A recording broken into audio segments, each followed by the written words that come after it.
सरस्वती प्राथमिक विद्यालय थानगढ़ में शिशु वाटिका और बाल वाटिका के बच्चों की माताओं के लिए एक दादी माताओं का सम्मेलन आयोजित किया। माँ सोचे तो बच्चे का जीवन बदल सकती है।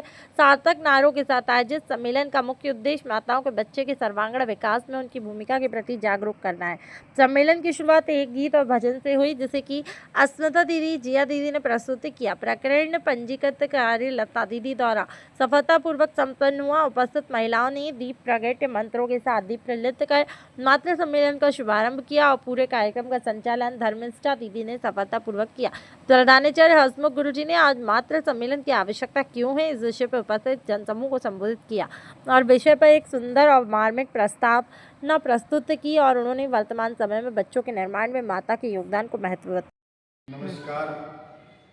आज रोज तारीख 19/7/2025 शनिवारना रोज श्री सरस्वती प्राथमिक विद्यालयના આંગણે શિશુવાટિકા તેમજ બાલવાટિકાના માતાઓનું માતૃ સંમેલનનું આયોજન કરવામાં આવ્યું, જેનો મુખ્ય ઉદ્દેશ કે બાળપણથી જ માતા પોતાના બાળકનું સુંદર રીતે જીવન ઘડતર કરી શકે એ ઉદ્દેશ્ય સાથે વિદ્યાલયના દીદી અને ગુરુજીગણ દ્વારા માતાઓ માટેનું માતૃ સંમેલન યોજવામાં આવ્યું, જેની અંદર 70 થી વધારે માતાઓ ઉપસ્થિત રહી આ માતૃ સંમેલનને સફળ બનાવવામાં આવ્યું, જેની અંદર વિવિધ રજૂઆતો કરવામાં આવી, નાના ભૂલકાઓ દ્વારા વિવિધ ગીતો રજૂ કરવામાં આવ્યા, તેમજ માતાઓને પ્રશિક્ષણ મળી રહે એ માટે દીદીઓ દ્વારા એક સુંદર મજાનું અભિનય ગીત પણ રજૂ કરવામાં આવ્યું। ઉપરાંત વિદ્યાલયના પ્રધાનાચાર્ય દ્વારા માતૃ સંમેલનની જરૂરિયાત શા માટે, આ શાશ્વત સમયમાં માતૃ સંમેલન કેમ જરૂરી છે, માતાઓની શું ભૂમિકા છે, એના વિશે વાલીઓને માતાઓને અવગત કરવામાં આવ્યું।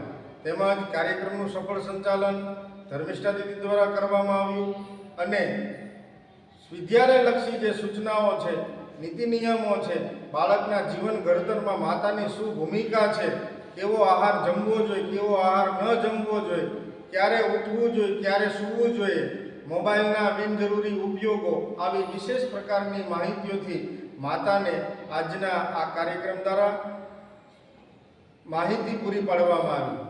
એ બદલ તમામ માતાઓનો શ્રી સરસ્વતી પ્રાથમિક વિદ્યા મંદિર પરિવાર થાનગઢ વતી આભાર વ્યક્ત કરે છે। અસ્તુ।